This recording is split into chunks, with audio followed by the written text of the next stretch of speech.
Climate change, पृथ्वी अब खतरे में है। हमें पृथ्वी को बचाना होगा। सुनने में ये कितना अच्छा लगता है कि हमारे ग्लोबल इलाइट्स, कॉरपोरेट्स और पॉलिटिशियंस प्रकृति को बचाने के लिए इतने एकजुट होते दिख रहे हैं, जिसे खुद इन्होंने ही धीरे धीरे तबाह किया और सारा इल्जाम अब इंसानों पर डाल दिया है। वैसे ये हर बार ऐसा ही करते आए हैं। पहले समस्या का पहाड़ बना देते हैं और फिर सारा इल्जाम नागरिकों पर डालकर उनके सामने कुछ ऐसे विकल्प रख देते हैं जिसे वो शुरुआत से ही हासिल करना चाहते हैं। आसान भाषा में कहें, अगर मुझे लोगों के शरीर में नैनोबोट्स डालने हैं तो मैं ये चीज़ डायरेक्टली कर नहीं सकता। उसके लिए मैं एक बीमारी का प्रोपेगेंडा फैलाऊंगा और उसकी रोकथाम के नाम पर एक ऐसी दवा बनाऊंगा जिसके ज़रिए मैं लोगों के शरीर में नैनोबोट्स डाल दूंगा। अब तो आप समझ चुके होंगे। तो क्लाइमेट चेंज एजेंडा भी बिल्कुल ऐसा ही है। इन्होंने पहले निकोला टेस्ला जैसे कई साइंटिस्ट के इन्वेंशंस जो आम जनता को सक्षम और सेल्फ डिपेंडेंट बना सकते थे, उन्हें मार और धमका कर छुपा दिए गए और लोगों के सामने कुछ ऐसे विकल्प रख दिए गए जिससे वो आम जनता का शोषण कर सकें और प्रकृति को नुकसान पहुंचाकर आम जनता से ही गुलामी का टैक्स लिया जा सके। पर इन सब तरीकों से इतना नुकसान नहीं हो रहा था जिससे वो लोगों की मानसिकता को क्लाइमेट चेंज का एहसास दिलाकर ढाल सकें। उसके लिए प्रकृति और लोगों को धीरे धीरे बड़ा नुकसान पहुंचाना बहुत ज़रूरी है, जिसके लिए वो डायरेक्ट एनर्जी वेपन, हार्प और केमिकल का यूज़ करते आ रहे हैं। उन्हें पता है कि आम जनता बहुत बेवकूफ़ है। उन्हें बस 2 वक्त की रोटी और एंटरटेनमेंट में उलझा कर रख दो और धीरे धीरे वो अपने आप ही एजेंडा में आती रहेगी। जैसे आसमान में बनने वाले आर्टिफिशियल बादल ही ले लो। आपके आसपास कौन ऐसा व्यक्ति है जो प्लेन से बनने वाले धुएं या केमिकल को देखकर कभी सोचा भी है कि ये क्यों है, इसका मुझ पर असर क्या हो रहा है? इन केमिकल्स के बारे में जानकारी लेने के लिए director general of civil aviation को RTI भी लगाई गई थी, जिसमें ये पूछा गया था कि ये एरोप्लेन से निकलने वाला धुआं किस चीज़ का बनता है जो पूरे आसमान में फैलकर एक बादल का रूप ले लेता है। क्या ये जियो इंजीनियरिंग का पार्ट है और इसका बायोलॉजिकल और साइकोलॉजिकल इफेक्ट क्या है? इस पर सरकार का जवाब आता है, no information is available on this regard.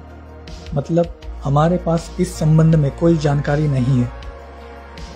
वो चाहते तो इसे कॉन्ट्रेल कहकर टरबाइन और ठंडी हवा से बनने वाला एक पानी का बादल भी कह सकते थे, पर वो इस क्लासिफाइड इंफॉर्मेशन को जवाब देकर और कई सवाल पैदा कर देते। तो चलिए, वो तो नहीं बताने वाले, हम ही बता देते हैं।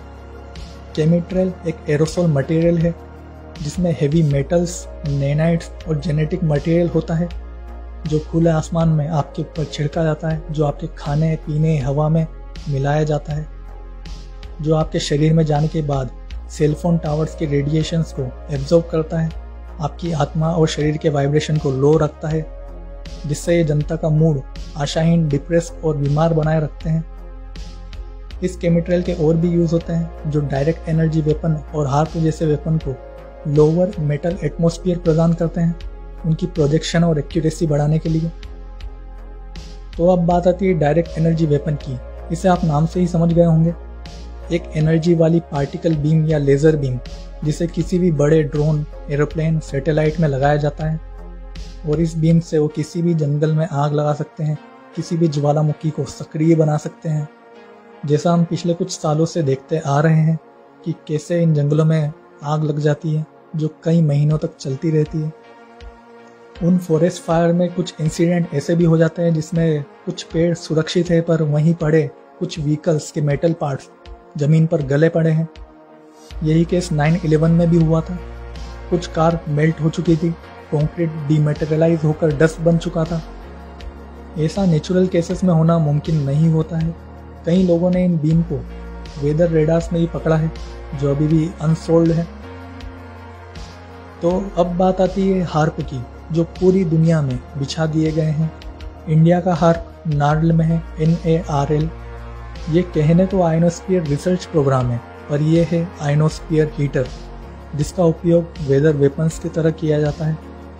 ये आयनोस्फीयर में high power EMF electromagnetic frequencies को डालकर आयनोस्फीयर को हीट करते हैं।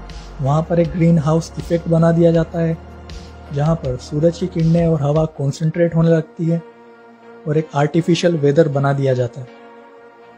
इसके अलग अलग बीम पैटर्न से अलग अलग आर्टिफिशियल मौसम और तूफान बनाए जा सकते हैं। ये नेचुरल वेदर और तूफान के रास्तों को भी बदल सकता है और उन्हें व्यापक बना सकता है। आजकल अधिकतर तूफान इन्हीं वेपन से बनाए जा रहे हैं। हार्प की फ्रीक्वेंसीज कई बार वेदर रेडार में भी दिख जाती है। इनके पैटर्न कई बार आसमान में बादलों पर भी दिख जाते हैं। ये वेव पैटर्न नेचुरल नहीं होते हैं। तो ये सब चीज़ें ये बहुत सालों से करते आ रहे हैं। आपकी मानसिकता में इन्होंने ये सब नॉर्मल बना दिया है। बाकी हर चीज़ को आर्टिफिशियली मैनिपुलेटेड समझा जाए ये भी एक बेवकूफ़ी रहेगी, क्योंकि पृथ्वी की भी एक अपनी आत्मा है, उसका भी एक वेदर साइकिल है। ये एक अनस्टेबल प्लेनेट है तो इसके पोल्स और लैंड मासेस भी शिफ्ट होते रहते हैं। आइस एज से लेकर फ्लड तक ये पृथ्वी की एक नेचुरल साइकिल है जिसमें पृथ्वी गुजर कर अपने आप को हील करती रहती है।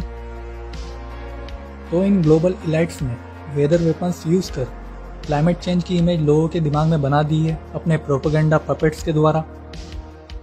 और अब वो इसका सारा इल्ज़ाम आप लोगों पर डालकर आप लोगों को कुछ ऐसे विकल्प देने वाले हैं जिससे वो आपके जीवन का पूरा कंट्रोल ले लेंगे। और ये क्लाइमेट का एजेंडा पैंडेमिक से कहीं ज़्यादा बड़ा है, जो वो एजेंडा 2030 के न्यू वर्ल्ड ऑर्डर में बता चुके हैं, जिसमें वो फॉसिल फ्यूल, इरिगेशन और सभी तरह की प्राइवेट ओनरशिप को ख़त्म कर सारा कंट्रोल पब्लिक से छीन कर कॉरपोरेट्स इलाइट्स को दे देंगे। जहाँ ना आपके पास खुद की ज़मीन का अधिकार होगा, ना आपके पास गाड़ी का अधिकार होगा, ना आपके पास खेती करने का अधिकार होगा, ना आप कहीं पर नॉन एसेंशियल ट्रेवल कर सकेंगे। वो जो जेनेटिकली मॉडिफाइड फूड आपको बना कर देंगे, उसके अलावा आपके पास कुछ खाने का विकल्प भी नहीं रहेगा। वो इस एजेंडा में इंसानों को सिर्फ 30% ज़मीन तक सीमित करना चाहते हैं और बचे हुए 70% ज़मीन पर रेप्टिलियंस ग्रेस के लिए रिजर्व करना चाहते हैं। वो 30% एरिया भी ह्यूमंस को ह्यूमंस फार्मिंग के लिए दिया जा रहा है, क्योंकि इन रेप्टिलियंस, मेंटिस और ग्रे का हम फूड सोर्स है। उन्हें ह्यूमन मीट और ह्यूमन सोल एनर्जी कंज्यूम करना अच्छा लगता है। तो वापस आते हैं इस 30% लिवेबल सस्टेनेबल एरिया में।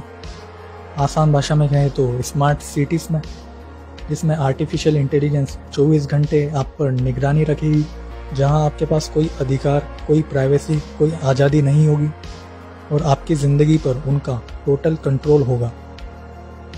उन स्मार्ट सिटीज़ वाली दुनिया में आम जनता को गुलामी महसूस ना हो, उसके लिए कई तरह की वर्चुअल मैट्रिक्स बनाई जा रही है, जिसमें वो 24 घंटे इंसानों को रखने की कोशिश करना चाहते हैं, जिसकी शुरुआत जल्दी होने वाली है मेटावर्स से। ये एक वर्चुअल मैट्रिक्स होगी जिसकी शुरुआत VR बॉक्स से होगी, फिर VR लेंस ला दी जाएंगे लोगों के लिए और धीरे धीरे करके लोगों को उस दुनिया का इतना एडिक्ट बना दिया जाएगा कि वो खुद के ब्रेन में न्यूरालिंक चिप इम्प्लांट भी करवा लेंगे। और उस चिप के रियल लाइफ में फ़ायदे भी होने वाले हैं, जिससे लोग टेलीपैथी कर पाएंगे, मतलब आप अपनी सोच को दूसरों के दिमाग में प्रोजेक्ट कर पाएंगे और उसी के साथ आप अपनी सोचने की प्राइवेसी भी खो चुके होंगे। इन सब के साथ वो उस सस्टेनेबल एरिया में आपके लिए कार्बन क्रेडिट सिस्टम भी लाना चाहते हैं, जिससे वो आपके द्वारा उपयोग में ली गई या बनाई गई किसी भी प्रकार की वस्तु जिससे प्रकृति में कार्बन उत्सर्जन हुआ होगा, उस पर वो आपसे टैक्स लेंगे और आपको उस पर रिवार्ड भी दिया जाएगा। इस कार्बन क्रेडिट सिस्टम और सोशल क्रेडिट सिस्टम से वो आपकी सुविधाएं जैसे फूड, ट्रेवल और बेसिक नीड्स की लिमिटेशन तय कर सकेंगे, आप पर अपनी मर्जी से रिस्ट्रिक्शंस लगा सकेंगे। और भी बहुत कुछ है जो समय के साथ सामने आएगा। ये एक ग्लोबल एजेंडा है, इसमें कोई कंट्री अकेली नहीं है। सभी कंट्रीज़ के लीडर्स उन इलाइट्स की कठपुतलियां हैं और सभी देशों की गवर्नमेंट अपने ही लोगों के खिलाफ काम कर रही है। इन सब के डार्क एजेंडा से बचने का एक ही उपाय है, 60% जनसंख्या किसी भी स्तर तक अगर जागरूक होकर इन सब के डिवाइड एंड रूल के प्रोपेगेंडा से बाहर आकर एकजुट होकर अगर इनसे सारा कंट्रोल अपने पास ले ले, तभी। उनका सबसे बड़ा डर आपकी जागरूकता और एकता है और उनकी सबसे बड़ी शक्ति आपकी नासमझी और इंसानों का विभाजन है।